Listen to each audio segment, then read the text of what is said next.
So everyone, it is an absolute honor to have asked Markus and Sondra Ray here today. Sondra was one of Leonard's I need to put the view on, sorry. Mm-hmm. Sondra was one of Leonard's very first students back in the day in Alpha House. And I would really love Sondra to speak a little bit first of all about those early days. And Okay. I don't know how you handled the chaos as a Virgo. Right. Yeah, well, I was guided to move to California. I didn't have a job. I didn't know anyone. I was told by a voice to go there. And I had some serious problems because I had been divorced. So my hair was kind of falling out and so on. I had a pain in my body that I'd had for a long time, and I was looking for answers. And then I got to California, found a job, and I started having these car accidents. And I couldn't understand why I kept getting rear-ended on the left rear, even when I wasn't in the car. So I was crying one night about this in a seminar, and these guys said, "What's your problem?" I said, "I'm having this car accident syndrome." And they said, "Oh, there's this new guru in town. We'll take you to him." And I said, "I'll try anything." So the next day on Sunday, they drove me out, and we were out in the country in the Santa Cruz Mountains. And there was this guy there with a flip chart outside, which I thought was very unusual, and he was saying the most profound things. He was talking about the 5 biggies, and the 5 biggies are your birth trauma, your specific negative thought structures like your personal lie, parental disapproval syndrome, the unconscious death urge, and other lifetimes. And I looked at that list and I said, somewhere in that list is the cause of all my problems. So I surrendered to him, and I asked him for a consultation. And then I ended up part of the great experiment when he first decided to try out rebirthing, which was wet with a snorkel in a hot tub. And, I volunteered to be there. So I was at the very, very, very beginning. I was number 3 in line. And, and I got in this was a couple of days later, I got in this hot water and I'm breathing through the snorkel. And I remember I let out some large noise, and I didn't know what was happening to me. And then afterwards, they put me under this tree. This was all outside in the mountains. And I saw the auras around all the leaves. I'd never seen an aura in my life. I said, "This is magic." I said, "How do I become a rebirther?" It came right out of me, my first session. He said, "Handle your birth trauma and move in with me." And I thought, this guy is crazy. I can't move in with him. So we got this big house in the old Haight-Ashbury, 301 Lion Street in Haight-Ashbury area. We had no furniture, but we got a hot tub and we put it in the basement, and we started rebirthing each other night and day. And I was working as a nurse at the time in Berkeley. And, after a couple sessions, all my pain disappeared, and my hair started growing back, and it all turned into magic. And it was very intense because we had the water too hot, People were going into paralysis. We had the water way too hot. So we finally figured out we could turn down the temperature. And so that was the beginning. That was the very beginning. And then I started spreading it all over, but we couldn't travel too much because we hadn't discovered dry rebirthing yet. Yeah. And you have a wonderful story about the introduction to Babaji. Okay, well, we'll get to that. His experience. I think Leonard was a genius. He had his foibles, but this 5 biggies that he introduced that are the thought factors that prevent us from being in bliss. And I think if mainstream psychology got behind these things, it would revolutionize psychology. And breath work, it's like it's the catalyst for change, because a lot of these memories and traumas that we hold from our past are actually held in our cells. Scientists now, like Bruce Lipton, they're even talking about cellular memory. So we have these incidents that are actually stored in the charge of the cells, so that the breath is the way of expanding the cells, oxygenating the cells, making them more free and opened up, and therefore releasing these memories that are held in the cells. So the combination of knowing where the traumas are held, which is birth trauma, personal lie, family patterns, death urge, past lives, those are all major areas that everyone needs to look at, in their life. And then the breath work helps you clear those areas. So I think, what Leonard Orr contributed in the beginning was revolutionary to the field of psychology, but it's interesting that 50 years later, psychology still hasn't quite caught up with it. Yeah. So we're really ahead of the curve. And I think once it is getting better, breath work is becoming more of a household word and people are practicing it. But I think this original 5 biggies of Leonard Orr and using the breath to clear cellular memories, those were revolutionary, and he was a genius for putting that forth. Yeah, and before I get to Babaji, I just want to say that the way we discovered dry rebirthing was also amazing. Mm-hmm. We thought we needed the water to have the memory of birth, so we were doing wet rebirthing for a whole year and a half. And then I got a hold of this book, Birth Without Violence. And I said to Leonard, well, let's have the client read this section in this book out loud before we put them in the tank, because it will activate their birth. And it was so intense. So we had this guy, Leonard and I were sitting on the couch, and we had the client in the middle named Stephen. And I said, Stephen, please read this out loud. And it's about the actual delivery itself, written by an obstetrician. So it's so intense.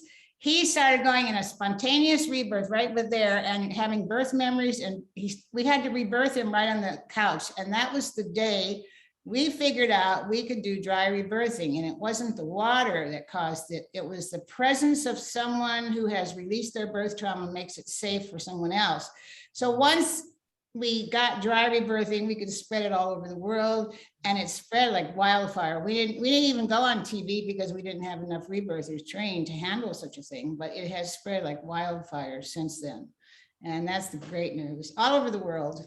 People call it breath work now, but we call it liberation breathing, because we have kind of added a dimension of spirituality using the Divine Mother energy when we do our work together. Marcus and I do sessions together, and then we do Divine Mother prayers at the end and mantras, and people really love that. And we call it liberation breathing, but it's still the same type of breath, pulling on the inhale, relaxing on the exhale, circular, smooth, connected breathing with no pause. The breath is still the same. We've just added a more spiritual dimension. And it is absolutely magnificent when you're receiving a session during integration, hearing the 108 names of the Divine Mother. Thank you. Yeah. That's wonderful. Now, Marcus, how did you first get into rebirthing? Okay.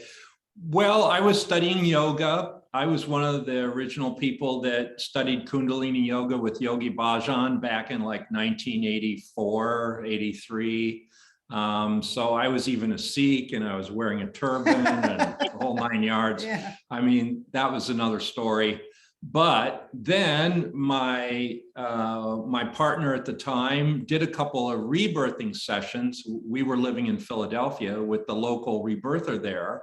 And she came back and she said, wow, this is really powerful stuff. So then I started doing the rebirthing. And Sondra Ray came to town and gave an LRT, a loving relationships training, which is kind of the flagship of her trainings that she's still doing today, by the way. So I took the training, and you can't be unaffected by meeting Sondra Ray. It's like the dynamism of her just like almost goes into your system, right? And she introduced all of us to this book called A Course in Miracles. So I was doing the rebirthing and I was kind of questioning this whole thing about Sikhism. And then she introduced me to the Course in Miracles, which really sang to me. I picked it up and I never looked back. That became my main spiritual practice. And in conjunction with rebirthing, that's one of the most dynamite spiritual practices I could recommend to anyone. Rebirthing plus studying the principles in the Course in Miracles. So that was kind of my launch into the breathwork community. And I went with Sondra to India a couple of times to Babaji's ashrams. So I got that connection. And, you know, even Leonard Orr would say Babaji is the father of rebirthing. He received the download from Babaji. So we really feel that Babaji kind of even said, rebirthing is the new Kriya Yoga. So it's like people in the West, they don't have time to learn all these complex meditations. Just keep it simple, lie down and breathe. And that's the new Kriya Yoga. And so rebirthing really spread. And I went to India twice with Sondra. And then in 1989, I met this teacher of A Course in Miracles, Tara Singh. I went to one of his workshops. And he had been trained by Dr. Shukman, who was the scribe of the Course in Miracles. So I think at that time, there were only two very authentic teachers who were teaching it full time. And that was Tara Singh and Kenneth Wapnick. And Tara Singh really sang to me. And by the way, he was also a Sikh in his Indian background. So because I had been introduced to Sikhism, I sort of knew what that was. And then I was surprised, oh, what's a Sikh doing teaching the Course in Miracles? And that was it for me. I was a student for 17 years and I kind of lost touch with Sondra Ray because I was so focused on that, the Course in Miracles. And then when he passed away in 2006, I was kind of free. And then I blundered into Sondra Ray again, and here we are. Here we are. 13 years. Really good. Yeah. Fantastic. So let's I mean, when I first met Sondra through the Loving Relationships training, and she was my first breathwork teacher, and that weekend journey is fantastic. So before we talk about Babaji, can you just talk a little bit about the LRT? Right. Well, when I went to California, you know, I had just been divorced, so I was looking everywhere for a seminar on relationships, and they had all kinds of seminars springing up, but I couldn't find one. I said to people, where is a seminar on relationships? They said, oh, everyone is too screwed up in that area to teach it. And I thought, well, somebody has to do it. Does it have to be me? And so I said that to myself because I was interested in that subject. Well, then I started studying how your birth trauma affects your relationships, and nobody else was doing that. And this was very interesting research that I was doing, and I was talking about it. And the first time I talked about it, I spoke in a big house in Hawaii, and there's about 30 people sitting on the floor. And at the end, they said, Sondra, this explains everything, but it's too intense for one day. We can't even integrate it. So then I came back to San Francisco and I wrote a 2-day seminar, and it just was magic. And I kept improving it over the years, and it always works. I mean, we talk about Friday night, your personal lies, your most negative thoughts about yourself, and we talk about how to be enlightened. And on Saturday, we review the family patterns, your family dynamics that affect relationships, and we clear those out, and then we breathe. And then on Sunday, we talk about the new paradigm in relationships, and then we breathe at the end. So it's very good and very complete. And right now we're practicing putting it up online. So Marcus is really working hard to put it online so everybody can have it. Yeah. So, you know, it's keeping up with these kids, and you're kind of a kid, is really quite a learning curve for us, but I think we're keeping up pretty well. So some of our business advisors said, well, it's a good idea if you get the LRT in a video format, and then you put it up on one of these teaching platforms like Udemy. So that's what we're doing now. We're putting the LRT together, and it's going to be on Udemy, and then anybody can go there and take it quite easily. And then that frees us up to do other types of seminars, like 5-day liberation breathing intensives. And we have this training called the Miracle Consciousness training that we're doing, not this coming weekend, but the weekend right after Thanksgiving. Yeah, we're doing that. So you're all invited to that. We hope you guys will attend Miracle Consciousness. And you know, other trainings that we've been wanting to do, but we still want to make the LRT, which is kind of the flagship training, available. So this would make it available quite easily to a big audience. So we're putting the LRT on Udemy, and you know, it's really quite a beautiful platform, and we're having a great time making these videos. So there'll be like 20 short, between 15 and 20-minute videos, and there'll be like, I don't know, maybe 20 of them. And then we probably even have a segment on breath work, and so people can watch that video on breath work and actually lay down and breathe. So yeah, we're really excited about the new developments. And then we're still going to give live trainings, but they're going to be on other subjects, you know, like the Course in Miracles, Babaji, you know, that sort of thing. So yeah, that's kind of where we are right now. So you wanted me to talk about Babaji, meeting Babaji. Was that your question? Yes, yes. So the famous letter that arrived. Yeah, the famous, you remember so well. Yeah. Right. I was running the office at Theta House, where the Rebirthing Center was. And I opened the mail, right? So there was a letter to Leonard Orr, 301 Lion Street, very strange. There was no return address, and it was stamped India, but no town. And I thought, this is really strange. Then I opened it up. It was very crazy paper. It was like something you would have in a little old red schoolhouse, you know?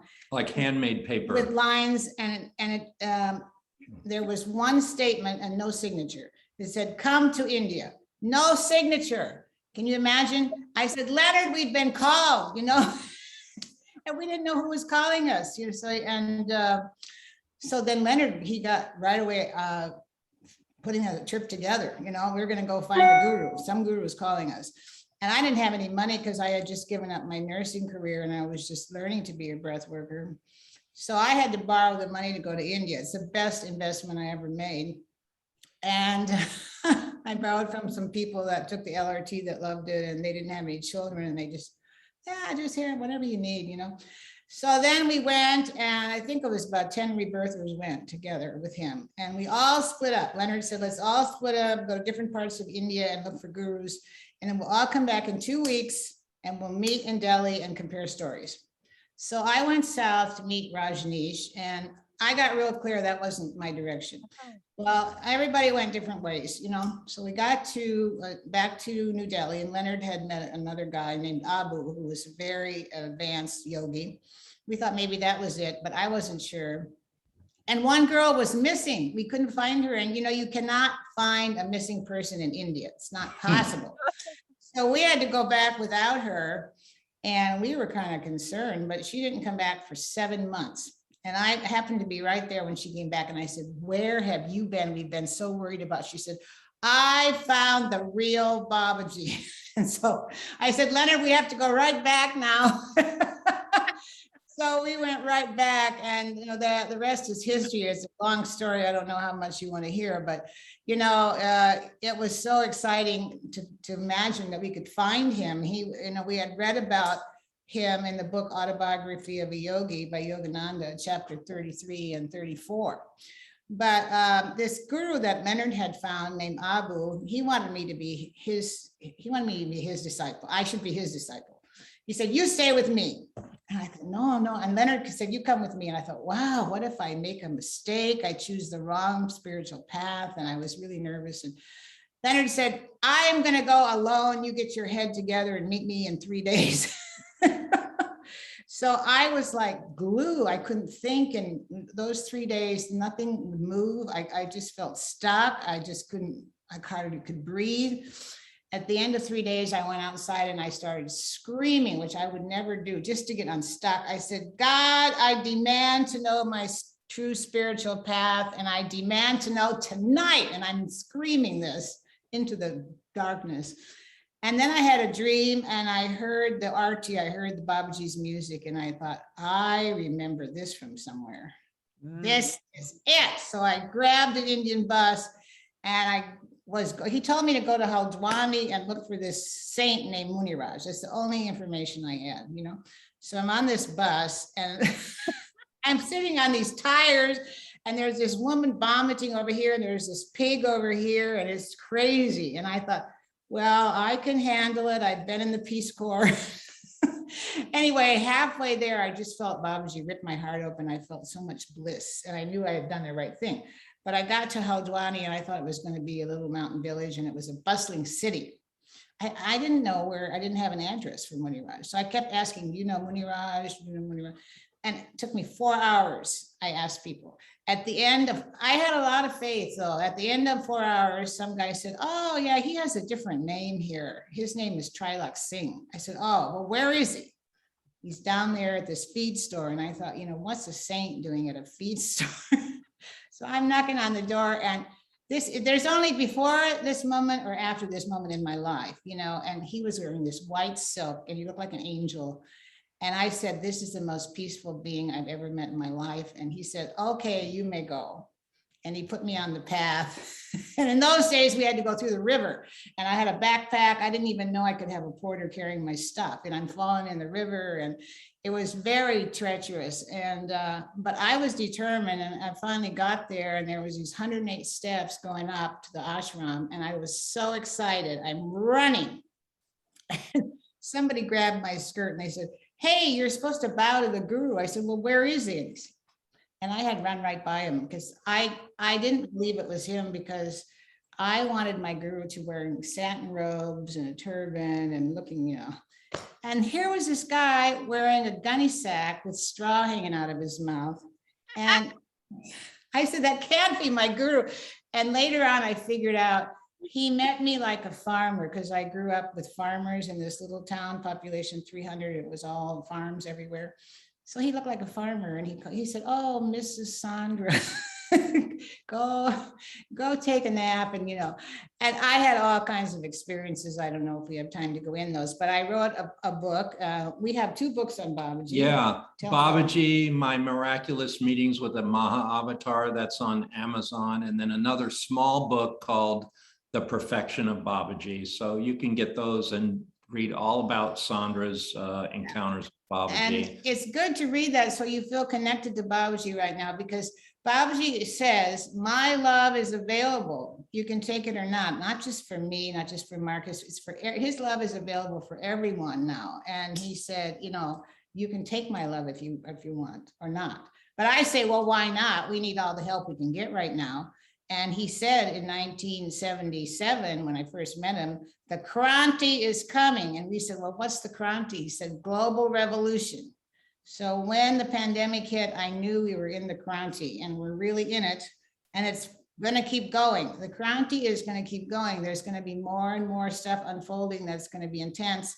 So this is why I'm telling everybody, please get linked up with Babaji now. You know, so read our books about Babaji, get connected, go to India with us in March, and so on, so you can have this protection. And what would you say your most profound teaching or lesson he gave you was? I would say there's 2. Well, first of all, he said the formula for happiness is love, truth, simplicity, and service to mankind. Well, that's his basic teaching. And the other one is that work is worship. And I love that idea. So every time you go to work, you feel like you're worshiping God, and your people that come to you are your ministry, you know?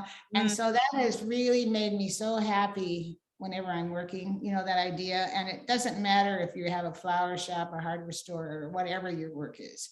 But if you see it as worship, it'll change your whole attitude about going to work. So that was, you know, one of the main things I got out of it.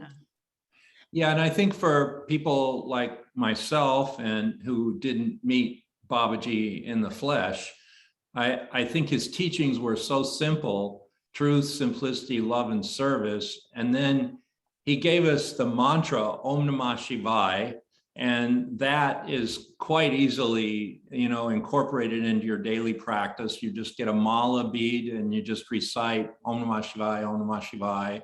When the pandemic hit, we got this message from Babaji to do 10 rounds of Om Namah Shivaya, which we did for months. Every day. And we felt great, so it was like our antidote to the pandemic was Om Namah Shivaya. Before the vaccination, we had that. And then we always have the breath work that he gave us to clear our subconscious and our memories and our past traumas. So between truth, simplicity, love, and service, Om Namah Shivaya, the mantra, repeating God's name, and having the breath work, you can't go wrong. And it's such a joyful spiritual practice. There's no sacrifice in it. There's no penance or any of that other stuff that we normally associate with spiritual practices. And it's so easy. Anybody can do it. It takes you 5 minutes to learn the basics of breath work. And then it's just like a matter of how much energy and attention are you giving to it, So it's a spiritual practice anyone can do immediately. And it can be implemented like today, and that part I really like about it. Right. And of course, we encourage people to have private sessions because we can look and see where they're stuck and help them get unstuck. And a lot of people don't realize that their subconscious thoughts are creating their results. I guess most people know that negative thoughts create negative results in your conscious mind, but a lot of people don't realize their subconscious thoughts are hanging them up, and that's why they have the problems they have. So we're very good at finding out what is the thought in the subconscious that's causing the problem, the illness, the pain, the disturbance, the relationship trauma, whatever. And then we help people release that through the session. So we work very well together, doing a session together, and they have the masculine and feminine energy both. So we encourage private sessions, and of course, then people can learn to do it on their own. But it's not as effective because you can kind of trick yourself when you're breathing and think you're clearing something you might not be, And I have to second that because Sondra and Markus are the queen and king of processing. Thank you. That's such an important part of the session. Yeah. Is understanding, and you focus a lot of time on processing a person's mind. Maybe you'd just like to briefly talk about that because it is so important. Yeah. Right. Well, if some people just lie down and breathe a lot and they don't process their mind, then the breath has to work harder, and they could get scared and they could get stuck, and then they could get their hands stiff and all that. Because we talk everything out ahead of time for a half an hour before they breathe, everybody just purges all this stuff, and then the breath flows so easy, and it takes out everything that they had brought up, and we don't create anybody going into paralysis anymore or anything, because the processing is that important. It really helps you get it out and up, and then the breath pushes it all the way. So I think there's 3 parts to the way we do liberation breathing. First, we do the history of the person, and then we do the processing of what they want to work on. That's part 1, which is discussion. Then there's the breathing for 45 minutes to an hour. Then we do the Divine Mother names, and then we do a mantra at the end. So there's 3 parts. There's the discussion, the breathing, and the closing with the spiritual things. And it works perfect, it really does. And the basics of breath work are still there and always will be there from the original Rebirthing. We call it processing. But when we're doing that, we're clearing people of the 5 biggies, the birth trauma, the personal lie, their parental and family patterns, their unconscious death urge. And we're working with the Course in Miracles now, and we're asking them, okay, who have you not forgiven in your life? We do a forgiveness test. So we see what their charge is on major people from their past, their mother, their father, their siblings, their exes, their current partner, themselves. And we get a forgiveness test on that, so we can really gauge, like, where are they with anger, guilt, fear. That forgiveness test reveals quite a lot And then because it's both of us, it's sort of mommy and daddy, and we get to clear people on their stuff with their mothers and their fathers all in one session. You know, it used to be, we said, well, you do 10 sessions with a woman, then you do 10 sessions with a man. But now, because we're both together, it brings all that up at once and faster. So we feel like we have a really good combination here, and we really stick to the basics of breath work. And, you know, we were just in a symposium, and the thing came up, like, there's a lot of online breath work now and a lot of music being played, you know, during the session. We never played that much music in the session, even in a group rebirth. And then they said, well, people only need 15 minutes. We feel they need a little longer to breathe, to let things come up. So it's a matter of how deep do you want to go? Yeah, you can do the 15-minute with music breath work, but you know, how deep will that take you? It might just give you a temporary high and not really process your case. So we're very committed to the original basics of breath work, in which, you know, you actually process people's minds, and then you use the breath to release it. You know, you use the breath in a very pure way without too much talking, let people just get into it.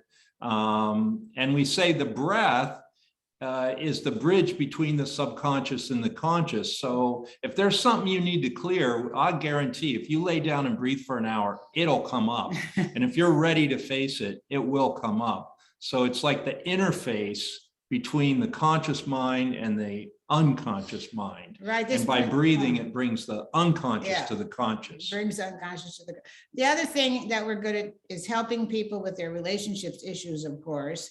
And of course, we help people with their conditions in their body, you know, their pains, their tensions, their symptoms. And if they have a full-blown disease, we know how to help them get out of it. So that's our kind of our specialty, spiritual healing and relationships too.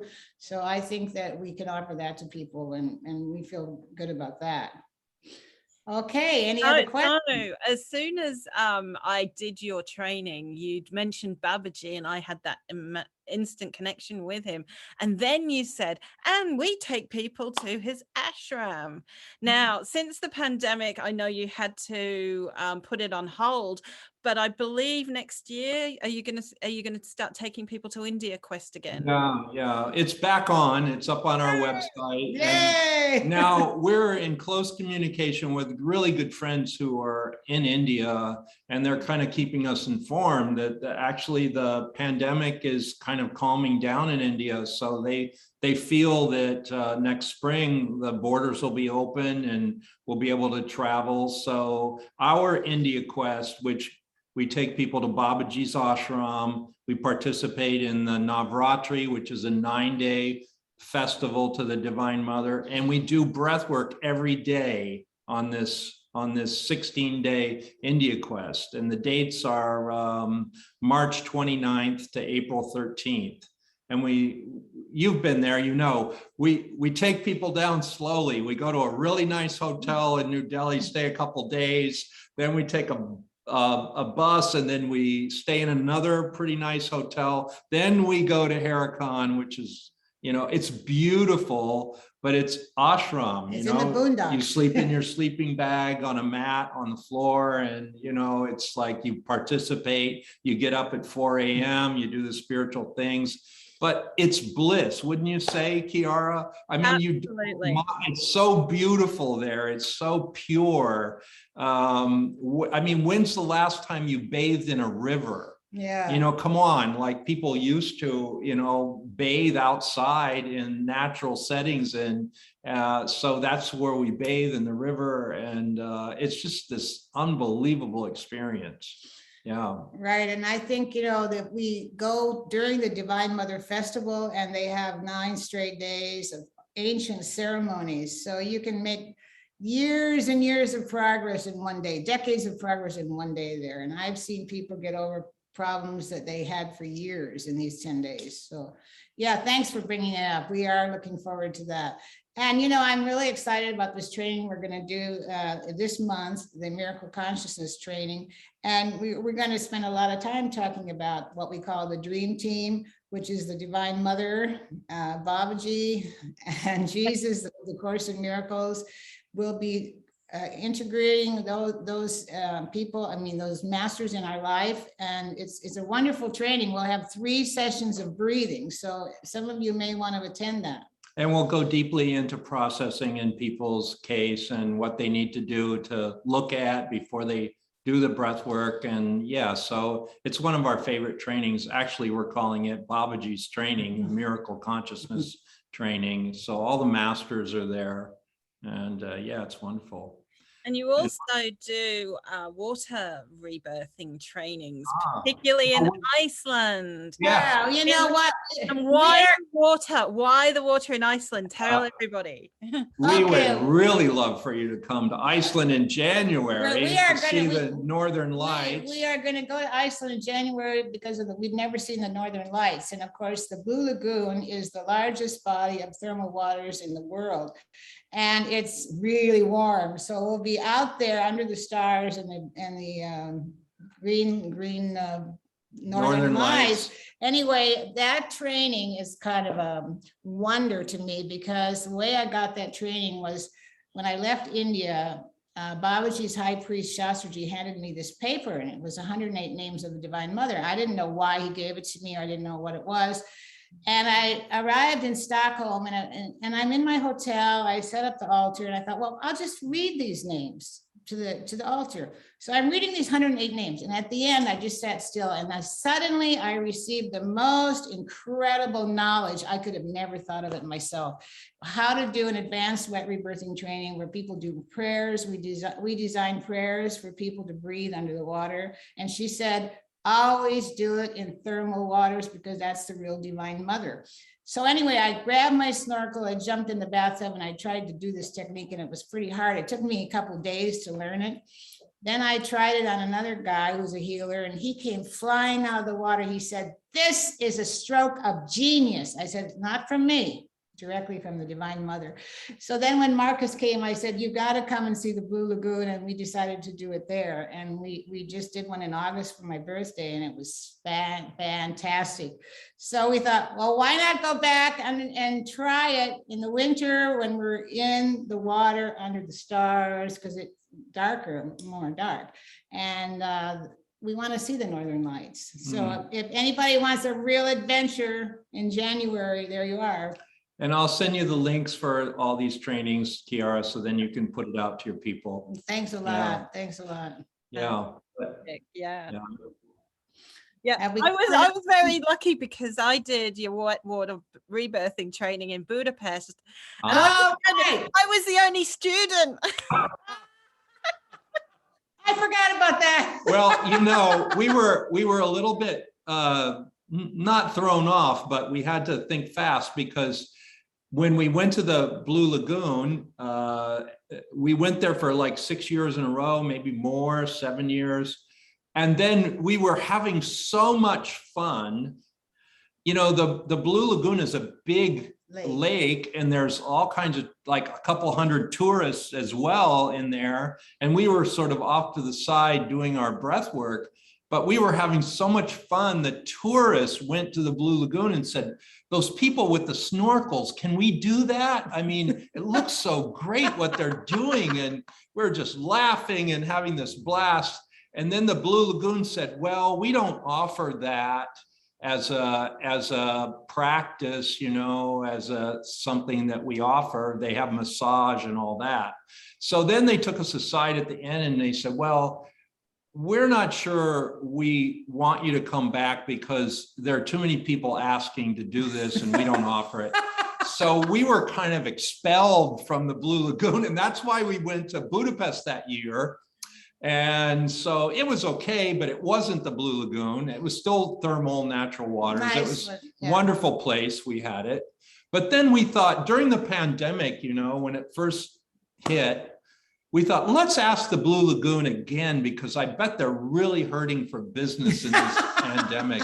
So we said, oh yeah, we'd like to come back in 2021. We went there for Sondra's 80th birthday and had a blast. And they said, oh yes, we remember you, certainly come back in 2021. So it took a pandemic to kind of wake them up to see, oh yeah, we're really their good customers, right? So now we're, knock on wood, back on the Iceland schedule, and we're thinking of going, we're trying to go twice a year instead of once, and offer this wet rebirthing training that's very powerful. And it's also very blissful. People really get peaceful. They get a sense of well-being, of being cleared, of being nurtured. It's just one of the best places in the world to do this training. And we do our rebirthing school in Bali too, but we can't go this year because of the pandemic, and we couldn't go last year, of course. So we're hoping 2022 in December. 2022, we're hoping we'd like to do the rebirthing raising school. the rebirthing flag again. Well, I love to do rebirthing schools in Bali and Iceland. Yeah, so. Okay. So, does anybody have any questions? Okay. Yeah. Markus. It'd be great if you'd have some questions. Anybody want to ask anything? Come on, I know someone wants to ask something. Sarah. Okay. Sarah. Hello. Hi. Thank you so much. It's so good to meet you. Okay. I have just ordered, or actually I found it at an herb store, the Course in Miracles. Good. So I'm trying to formulate my question. I am in the process of healing my connection with God because of trauma. And I'm like, as I'm going through the Course in Miracles, I'm like noticing like the Holy Spirit. And then all of a sudden I'm like, kind of almost having some aversion to it because of that. And I'm hearing you talking about,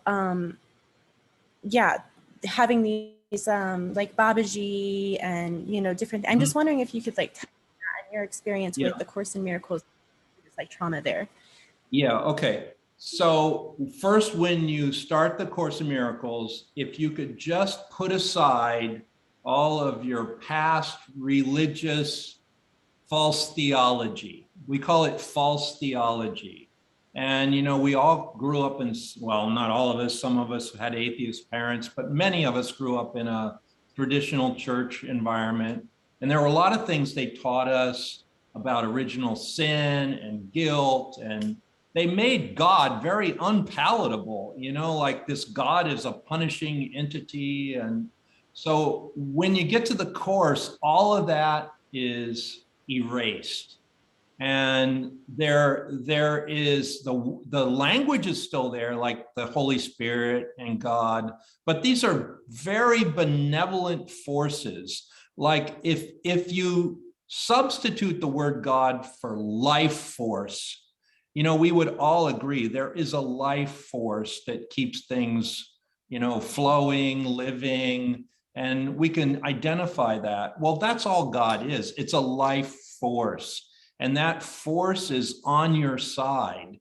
That force wants only the best for you. That force wants you to be happy all the time. That force wants you to be free of all conflict. So when it uses the word God, Holy Spirit, keep that in mind, that it's a very benevolent, caring life force. And then all of this guilt and punishment and sin, it's being erased by the Course in Miracles. Jesus says that's false religious theology. There is no sin. There is no guilt. There is no fear. Those are things that the church made up and then put onto the people to keep them in a kind of a control, So all that's being erased by the Course in Miracles. It's Christian in tone, because Christianity was a major force on the planet with 2 billion people, that it has to be healed. So that's why the language is in the Christian tone, and the teacher really is the Christ consciousness. It's not Jesus per se, although that Christ consciousness from Jesus is coming through, but it's more of a consciousness that we share. It's like our highest possibility in our mind, and we all share that. It's joy, it's love, it's gratitude, it's peace. You know, all those qualities come through this consciousness that is the Christ consciousness. And that's what the Course in Miracles is introducing us to. And it's already in us. It's like we have that consciousness in us. So it's not like being subservient to any like outside force, you know, that force is in us. And I think that's the lesson of all the spiritual masters. They don't want anybody being dependent on them in the sense that, oh, I have to surrender my power away to a guru. No, they want you to find the guru in yourself. They want you to find that higher part of your own self, and they'll help you do that.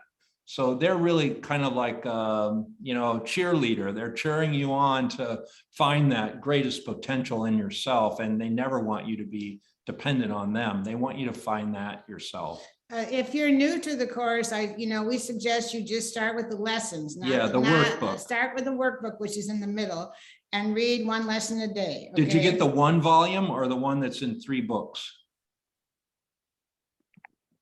Yeah. Okay. So that's the one volume. Yeah. So start with the workbook, doing the lessons. It's more simple language, and it'll start to discipline you. You do 1 lesson a day for 365 days, and you don't have to understand it. In fact, it's still working, even if your conscious mind doesn't understand it. Just do the practice. And then just read like 1 page from the text, because it's too deep if you read more. You don't read the text like an ordinary book. No, you can only read like 1 section in 1 chapter, and even that's a lot sometimes. So sometimes we just read 2 paragraphs and talk about it, you know.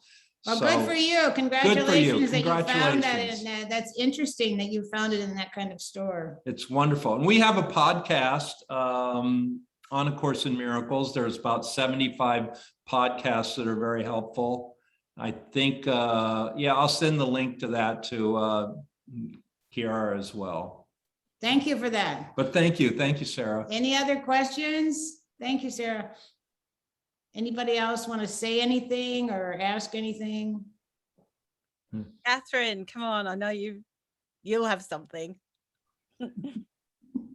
I don't really have a question. I'm just really honored that I get to meet you and to really hear about the beginning of it all, because I have not read so much about Babaji yet. So it was really beautiful to hear your story. I'm definitely going to go and buy your book to just understand and feel it a little bit more.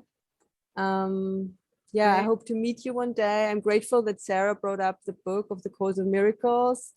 I've just been, I feel a lot of presence of Jesus Christ also these last years. Is something that I haven't understood rationally, but it's something that I regard as my lineage now. It's just simply an opening basically from the crown up into the universe. It's an information that keeps coming to me.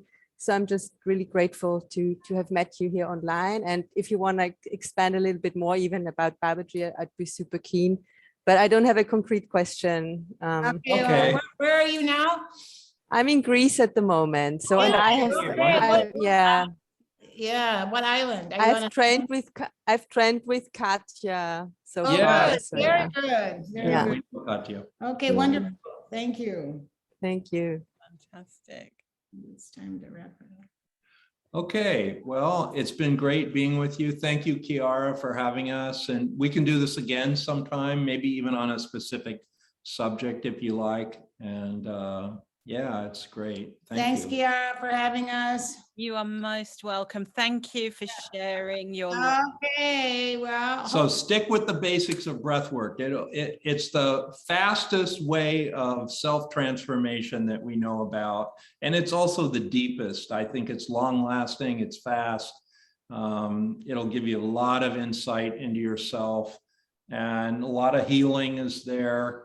And you'll be happier. You'll be a happier individual by breathing more. And it's a lifelong spiritual path. You know, it's not something you do once and you say, well, yes, I did rebirthing back 10 years ago. No, it's like it's a spiritual practice you continue, and it just grows and grows and grows. So I'm glad you guys are introduced to it. And Kiara's been pretty much personally trained by Sondra Ray, so she knows all the basics of breath work, and we would trust her with teaching it in a very correct way. Okay, y'all stay in touch with us. Will do. Bye-bye. Thank you so much.